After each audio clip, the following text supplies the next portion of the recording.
Welcome to This Week in MMA, brought to you by Half the Battle. I'm your host, as always, Daniel Levy, and thank you all so much for the incredible feedback on episode 1. And now we're here for episode 2, so let's get down to business. McGregor made headlines last week with the civil court charges, and now, as a result, the collateral has been McGregor getting dropped by prominent sponsorships. For example, Conor is no longer the face of Proper 12 whiskey, which is nuts because I swore that he owned that company to begin with. Apparently not. Apparently he was just the face. Well, he is no longer the face. Their exact quote was, "Going forward, we do not plan to use Mr. McGregor's name and likeness in the marketing of the brand." Damn. Mic drop. That's pretty brutal considering how hard he went for Proper 12. And then to take it a step further, the video game Hitman also dropped Conor McGregor from the game. According to IO Interactive, developer of Hitman, they said, "We take this matter very seriously and cannot ignore its implications." And I'm pretty sure in the game, don't quote me on it, but I think he was actually a character that you could go in there and assassinate.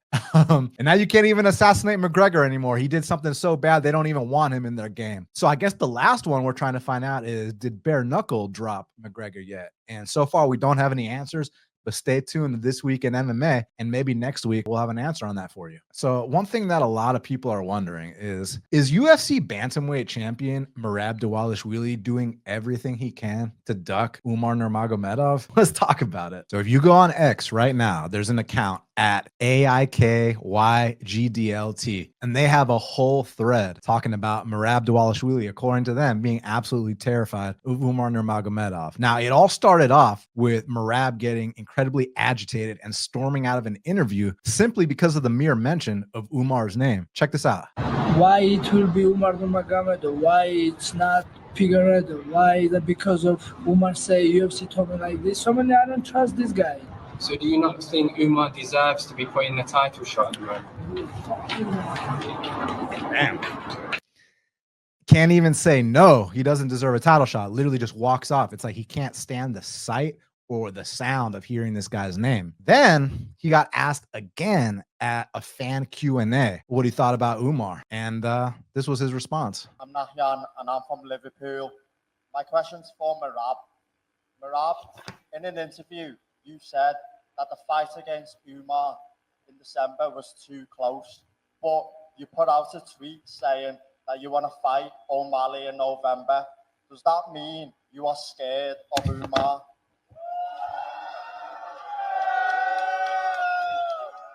Let's boo to this guy. See, that one I actually think is kind of funny. You know, you pulled the whole the boo this man type stuff. That I can live with. Apparently, according to this account, Merab has blocked Umar on all social platforms. And where I thought it got kind of funny was then Merab did his little skit about Umar, basically implying that Umar hasn't fought anybody except Sandhagen, which is true. He hasn't fought anybody except Sandhagen, but he looked damn good against Sandhagen. And one does not simply beat Corey Sandhagen in dominant fashion unless they truly are a top 5 guy. But check out Merab's little skit about Umar. So I'm going to play it to y'all without sound, and I'm going to just talk you through it. So, Hello everyone, Professor. So Merab, basically what he's trying to do here in his little video is he's got kind of the top contenders on a board, and he's showing who each guy has beat, who each guy has fought. And according to him, look, the champ Merab, he beat O'Malley, he beat Cejudo, he beat Jan, he beat Aldo. That's a fantastic resume. Then you got Piotr Yan, and he's coming off 2 back-to-back wins over Song Yadong and over Davison Figueiredo.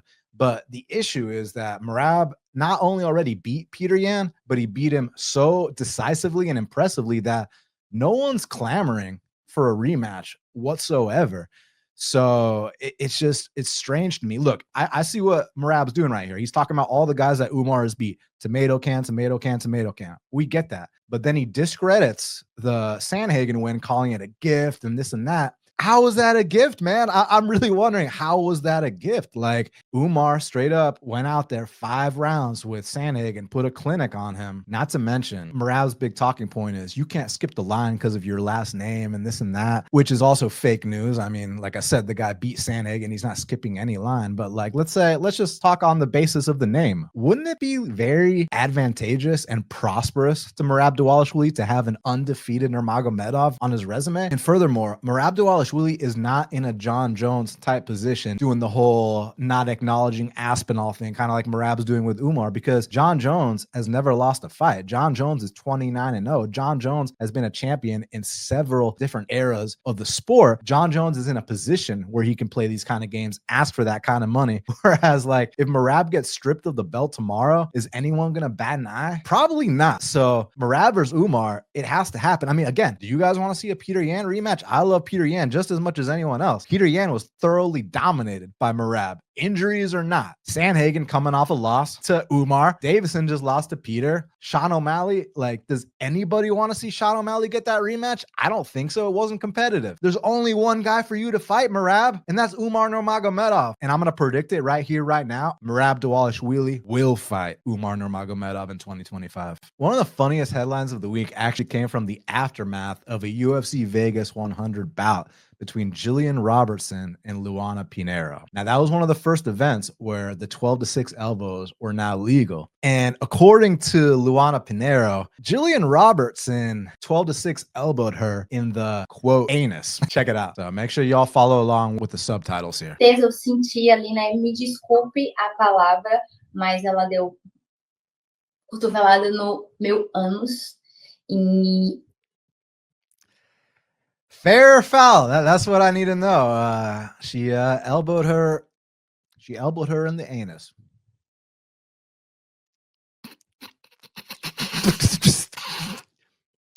Now, also making headlines, Michael Chandler went on record and said he feels like he can beat Charles "Du Bronx" Oliveira 9 out of 10 times.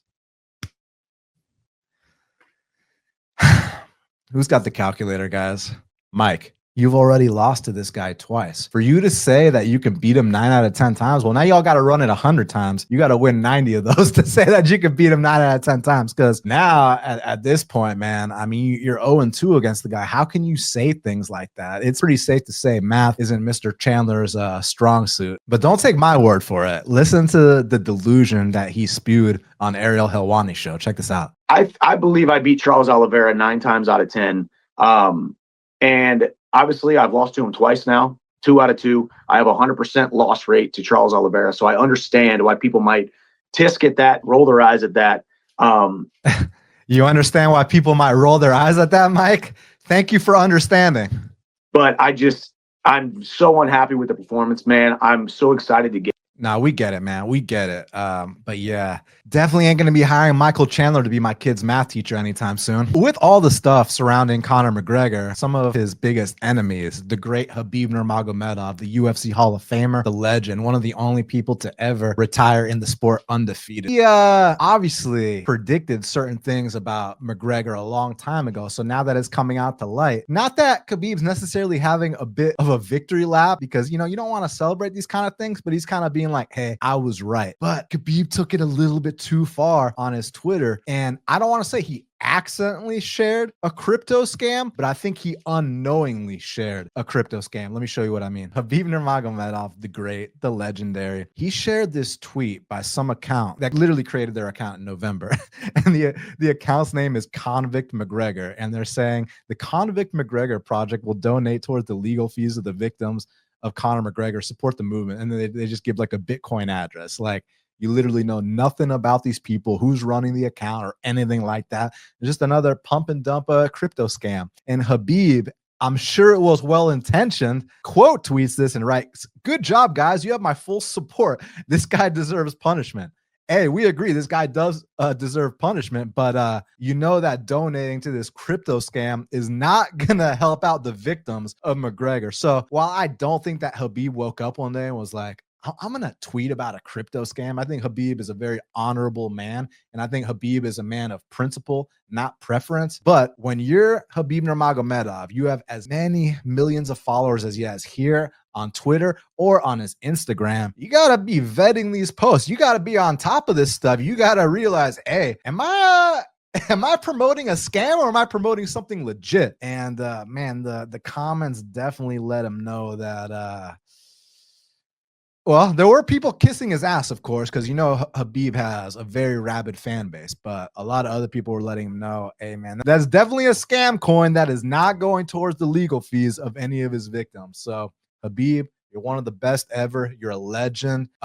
Just pay a little bit more attention about what you're posting on your page, my man, because I'm pretty sure that the money on that Bitcoin account is not going towards the victims of McGregor.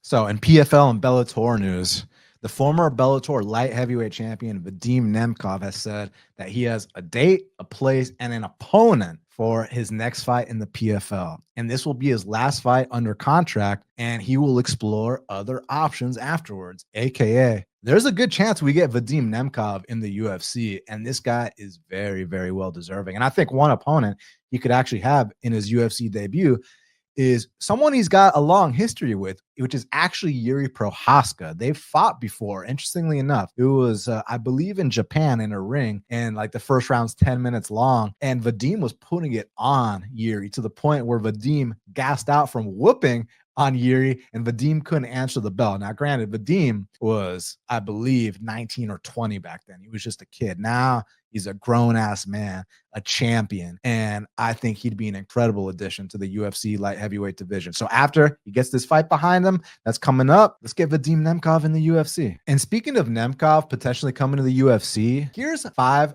PFL fighters that I want to see in the UFC in 2025. First is Dakota Ditcheva. I mean, look at what this young lady just did to Tyler Santos, who arguably beat Valentina Shevchenko. Over the top. Oh, that left hook to the body. That the show's already over, but you know, Mr. All Nonsense, Keith Peterson, I don't know what he was waiting for. Look at this. Look. Like, she's just standing there, man. Like, come on now. Come on, Keith. But basically, the big takeaway is we need Dakota Ditcheva in the UFC right now. What I propose, and I say I propose, we don't even know if there's a championship clause in PFL where she has to come back, but it's like, what are PFL about to do with her? You're going to make her fight Liz Carmouche like 10 times? You know, Dakota Ditcheva staying in PFL is almost like playing it safe because she's definitely going to get the milli every single year. She's leagues above every girl in PFL. But that $1 million at this point is safe money. And honestly, I think Dakota Ditcheva is losing money by staying in PFL because, like I said, the $1 million every year would be safe money for Dakota Ditcheva, where she comes to the UFC right now. Start off, go beat a former champion like Rose Namajunas, just get that name up a little bit more, then get a title shot from there. All of a sudden, you're making tens of millions of dollars in your first year in the company. So Dakota Ditcheva needs to come to the UFC ASAP. The next fighter on my list is a welterweight named Shamil Musayev. This guy has insane hands, and look what he did to a fellow undefeated fighter in Magomed Umalatov. Check this out. Just the timing of that left hook. You saw how he kind of faked him out a little bit, gave him a kind of a little bit of a misdirection. Then he leaped in with that left hook. Watch this again. That was nasty, and that's against the guy in Umalatov who I've seen fight real UFC vets, go out there, defeat all kinds of fighters, and this is how Musayev treated him. It was so beautiful. Gives him the look of the right hand, and then just uncorks a nasty left hook from Hades. Yeah, Shamil Musayev, we want you in the UFC, kid. So yeah, it's just tough, you know, because we don't know if PFL has champ clauses. Now they're going to make these kids stick around and go through the tournament again, but if the champs have any stay, I mean, I'm sure both Dakota and Shamil want to test themselves against the best in the world. So the next step for those two is UFC. Another fighter I want to see in the UFC is Gabriel Braga. Now, he hasn't won a PFL belt, but he's the kind of guy that puts on the exact kind of fights that the fans want to see. Check this out. You know, he's always going out there and looking for the finish, looking for the knockout. He's very athletic. He comes to the fight, and even the fights he's lost have all been against very formidable competition. And I just really think that you take a guy like Gabriel Braga, you can throw him in the top 15 right now at featherweight in the UFC. You can let him have his UFC debut against kind of like a stalwart, like an Andre Fili, get him in there, get his feet wet. And then, you know, there's so many exciting matchups you can do with Gabriel Braga. And just the way he fights, I want him in the UFC for that reason alone. Another fighter I'd like to see the UFC sign is PFL lightweight champion Gadzi Rabadanov. I mean, look what he just did to Brent Primus, the former Bellator lightweight champion. I mean, just straight up face planted him, man. Look at this again, bro. I feel like we've just been seeing left hooks tonight. Look at this. Big left hook, follows it up. Face plant. Those are the kind of performances you want to see by these kids that they won these PFL belts and you've gone as far as you can go in that league. Now it's time to come to the UFC and test yourself against the best of the best. So Rabadanov, we want you in the UFC, kid. And lastly, former PFL champion Nurmagomedov announced his intention to move to the UFC. This is what he said. He said, I'm waiting for PFL to let me go. I want to test my strength in the UFC. If I can come to an agreement with the management to terminate the contract, I will talk about moving to the UFC. If not, I will have another fight. Now I'm offered to fight Bellator middleweight champion Johnny Eblen. At the moment, we are waiting for the situation with PFL to be resolved. After that, we will start communicating with the UFC. That should tell you a lot right there. The fact that like this guy has a fight on the line with Johnny Eblen, who, you know, is a champion, is an undefeated fighter, one of the best guys outside the UFC. And Karamal's like, dude, I don't got time for this stuff. I want to fight in the UFC. Like I want my prime years to be in the best mixed martial arts organization in the world. Like I don't care about no Johnny Eblen. I want to fight Dricus du Plessis. I want to fight, you know, Bilal Muhammad, all these guys. So, you know, I mentioned the middleweight and the welterweight champions. So, because Eblen, he's the middleweight champion, but Karamov, I've seen him fight at 70s too. So, you know, we'll see what weight class he wants to fight at in the UFC, but either way, I think he'll have success. So I hope they terminate his contract, you know, as per his wishes, and let this man test himself against the best of the best. And let me know in the comments, who are some fighters from the PFL and Bellator that you want to see in the UFC? So one of my absolute favorite things I saw this week was UFC middleweight title challenger Khamzat Chimaev grappling against UFC lightweight title challenger Arman Tsarukyan. Now, they're not officially title challengers yet, but I would wager that both Khamzat and Arman are going to fight for the belts pretty soon. And Arman, sooner than you might think, allegedly UFC 311, January 18th. But check this out.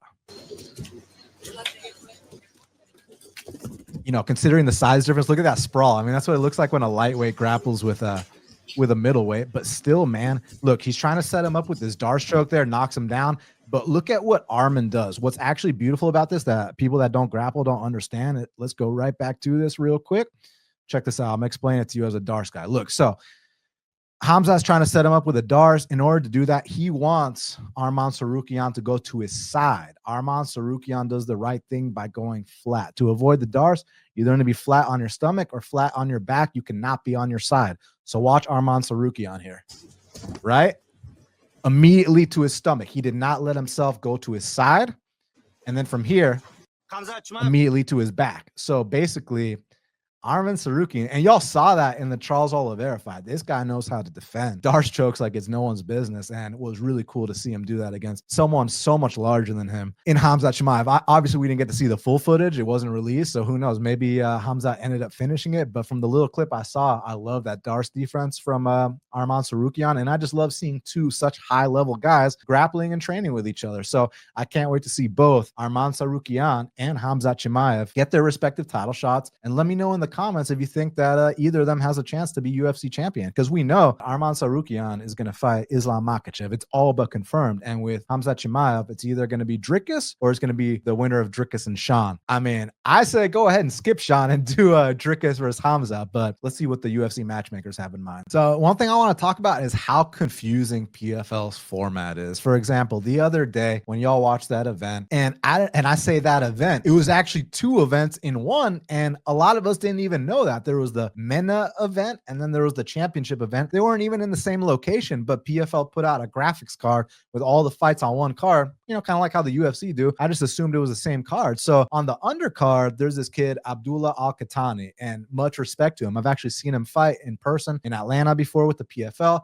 He goes out there and he wins the, I mean, is that like the regional PFL belt? Like he became a PFL lightweight champion, but he was the PFL lightweight champion that got the 100K, and Rabadanov won the PFL lightweight championship and won the millie. So it's like you crown two lightweight champions on the same day. They're not even going to fight each other. They get paid completely different. Like, what the hell is going on? Guys, if PFL wants to do their own, you know, road to UFC or tough or contender series, whatever the case may be, go for it. But you're confusing us by giving out all these belts. It's like Oprah. You get a belt. You get a belt. and you get a belt. It's like everybody gets a belt. So normally I wouldn't have that big of an issue with it, but it's like you crown 2 lightweight champions on the same day, Abdullah Al-Qatani and Gadzi Rabadanov. They're not going to fight each other. And it's like Al-Qatani is not an interim lightweight champ. It's like, again, what's it considered? The regional lightweight champ? It's so bad, man. Like you can't, like, are you going to have like 10 different lightweight champs? You can have a lightweight champ from the Middle East, a lightweight champ from like Peru. What are y'all doing, man? Like, I think PFL solution in this case for your regional kind of like international shows, where like basically what I'm trying to say, where Abdullah Al-Qatani just won a lightweight belt, instead of giving him a lightweight belt, give him that 100K check. I'm very happy to see guys like that getting paid, and then give him a trophy, give him a medal, something like that. But when you give him a belt, it opens up a can of worms where it's just hard to follow. It's like very confusing because, like I said, he won the lightweight belt. Rabdamanov won the lightweight belt. Who else is going to get a lightweight belt?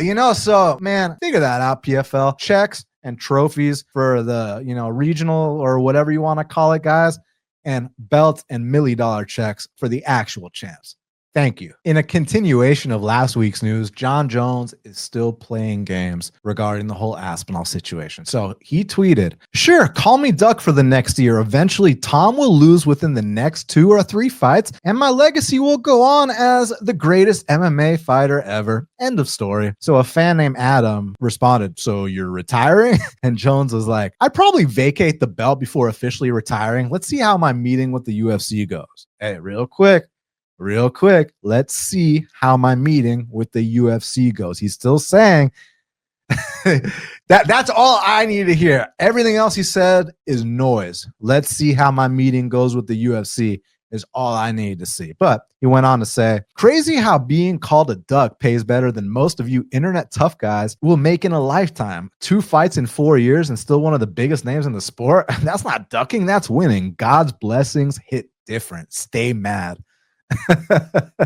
Yo, Jones is the ultimate troll. I got to give him credit. He truly has a gift, not just for fighting, but for trolling too, and for getting people to talk about him and talk about him in this light. Like, since when is a guy who has never lost a fight and has been a champion for decades, for eras, for generations? Like, you know what I mean? That guy's the duck. I think that he's a master troll, and I can't wait for these negotiations to go down, because I know Dana and Hunter and the fans want that fight to happen. So again, talk is cheap. So all the stuff Jones is saying on Twitter, he knows exactly what he's doing. I mean, he changed his profile pic to a duck, for Christ's sake, so Jones knows exactly what he's doing. And I'm still predicting we see Jones versus Aspinall in 2025. Francis Ngannou also chimed in on the Jones situation. Now, Francis said, "Blessings make haters uncomfortable, but they can't change it. There's only one fight, the right fight, that will multiply your blessings. Hashtag Ngannou versus Jones." Francis, listen, I love the thought of that fight. I'd love to see that fight, but you're in the PFL, bud. How do you expect that to happen? You think the UFC is going to co-promote with Don Davis and crew? No chance. I mean, if they weren't willing to co-promote for Fedor versus Brock and all that, what makes you think that they're going to want to co-promote for Jon Jones versus Francis? And to take it a step further, y'all saw the numbers that came out for that Francis Ngannou versus Renan Ferreira pay-per-view? Don't quote me on it, but wasn't it something around the ballpark of 10K buys? Yeah, sorry, Francis, but I hope you get all the money that you deserve from the Anthony Joshua Tyson Fury fights, and from, the going away sale they had for you in that quote-unquote super fight versus Renan Ferreira. But now what else is there to do for you? I hope that Francis and Dana can put the ego aside, work things out, let Francis come back to the UFC, get that Jon Jones fight going. But if not, then it'll be a forever what could have been. And we'll just have to look forward to the Jones versus Aspinall negotiations in the meantime. But Francis, that's wild that you're saying that stuff when you're in PFL. And for a damn fact, like, guys, I've been to 6 PFL events. You know why? Because they did 3-week stints here in Atlanta, and they were all in a youth basketball gymnasium. Okay. Like, co-promote, you're going to put Jon Jones and Francis in a youth basketball gymnasium? Like, guys, Jonah Hill, cut. Francis needs to come back home for this fight to happen. And home does not mean the PFL, the Professional Fighters League that shows amateur fights. That's not what I'm talking about. And on that topic, PFL had an amateur fight on their show last week. Now, I get it. That's not the first time they've done it. They built up that Ali Biagio Walsh kid, but to his credit, that kid's an exception. You're Muhammad Ali's grandson. So of course they can do things for you, right? But for those that don't know, being an amateur fighter means you don't get paid a purse. Yeah, sure, maybe for the tickets you sell, you get a cut off that. But I'm saying when we're talking about fight purses, how much to show, how much to win, amateur fighters don't get paid. So to be showcasing amateur fighters on your card when you call yourselves literally the Professional Fighters League, that's what PFL stands for, Professional Fighters League, and you have amateur fighters on there, that does not make you the Professional Fighters League. That is some Bush League shit. And not only that, take it a step further. So I woke up at like 8 a.m. because I wanted to watch Gabriel Braga fight. I love me some Gabriel Braga. So I wake up at 8 a.m. I watch him fight. I go back to sleep. I wake up, this is like, I think the day after Thanksgiving, right? Then I wake up around like 11 or noon or something like that. I turn on my TV and there's like an amateur fight. They're wearing like rash guards with long sleeves. I'm like, what the hell is going on here? And then I found out it's an amateur fight, and you're like putting that way after people like Gabriel Braga, and Braga was replacing Pinheiro, who is a PFL champ. So you're telling me initially you scheduled your card with last year's PFL champ on the early prelims and some amateur fighter way after that? PFL got a lot of things to think about. It's more than just all their fighters complaining about not getting fights. It's more than just them calling themselves a pro fight league and they didn't introduce elbows until recently. More than them just having amateur fighters on their card. I mean, geez, this Don Davis guy can't stop shooting himself in the foot. And it's too bad because the people that work at PFL are some really amazing people. It's just these execs are completely delusional, as you can see. So obviously the UFC is back this week with UFC 310, the flyweight champion Alexandre Pantoja welcoming Kai Asakura to the UFC. So Kai Asakura is a beast from Japan, and this is a guy who's coming into the UFC with wins over Manel Kape, with a knockout win over Horiguchi. He's beat some other guys that are UFC vets as well, and he's as well-rounded as they get. He's a devastating knockout artist, and I don't think he's going to be one of these guys that has a hard time transitioning from the ring to the cage. Reason being is he was never fighting with tennis shoes, and his style seems like it would adapt well to the cage. And the whole talk about, oh, this is his first time cutting the flyweight, I don't think that's going to be an issue either, because when you look at all his fights in Japan, he was fighting flyweight fighters, like I said, Kape, Horiguchi, and Kai Asakura look the same size as them. They just don't cut that weight over there in Japan. So I think here, he's been a flyweight this whole time. He just never had to cut the weight. Now he's going to cut the weight. I think he's going to make weight fine. And he's taking on a dominant champ in Pantoja. So that's absolutely one you guys got to look out for. Also, the return of Shavkat Rakhmonov. I mean, Shavkat's like a mythical creature amongst UFC fans, and he's taking on a fellow undefeated fighter, and Ian Gary. And Ian Gary's like a plus 300 dog, which you don't often see with guys with 15-0 records. That speaks to how highly people regard Shavkat Rakhmonov. And then one fight that kind of stood out on the main card for the wrong reasons was Bryce Mitchell versus Kron Gracie. I mean, I kind of would rather these two talk about flat earth and all kind of ridiculous conspiracy theories than actually fight, because the last time Kron quote unquote fought, he butt scooted the whole time. But maybe this will be interesting because historically Bryce Mitchell likes to grapple. Maybe he'll give Kron the fight he wants, or maybe Bryce will use the one brain cell he has left, keep this fight standing, wrestle in reverse, and hey, you dropped Edson Barboza, maybe you can drop this guy too. And then guys, of course, Doo Ho Choi versus Nate Landwehr. Tell me, I mean, if you guys were worried about World War III, I think it might start this Saturday night with Nate Landwehr versus Doo Ho Choi. A lot of other great fights on the card. Make sure y'all tune in on Tuesday to my full card breakdown on Half the Battle. And the UFC 311, we briefly talked about the Jamal Hill versus Yuri Prohaska fight, which got booked on there. And it hasn't officially been announced yet, but rumors are stating that the main event for UFC 311 at January 18th in LA at the Intuit Dome is going to be the rematch between Arman Tsarukyan and Islam Makhachev. So they fought before. The first time they fought was Arman Tsarukyan's UFC debut. One doesn't simply make their UFC debut against Islam Makhachev. And man, they had an incredible 3-round fight, a grappler's delight, a scramble fest. It was truly beautiful to watch. And everyone just walked away from that fight feeling like, hey, these guys are going to run it back one day, and now they're running it back for a title. So it's truly beautiful, and I think people are going to be very surprised by the outcome in that fight. Also got announced for that card is everyone's favorite prospect, Peyton Talbot, is coming back against who was once everybody's favorite prospect, Raoni Barcelo. So it's a big step up in competition for Peyton Talbot, but the way he's been looking, I assume he's going to be a big favorite in the spot, and Raoni has the chance for a big upset here. Well, guys, thank you so much for checking out episode 2 of This Week in MMA. Do me a huge favor, smash the like button, hit the subscribe button, leave me a comment, share. I'll be back on Tuesday to break down UFC 310 and give me some feedback. Tell me what y'all think. Tell me what headlines I left out and what news stories you'd like to see me cover next week.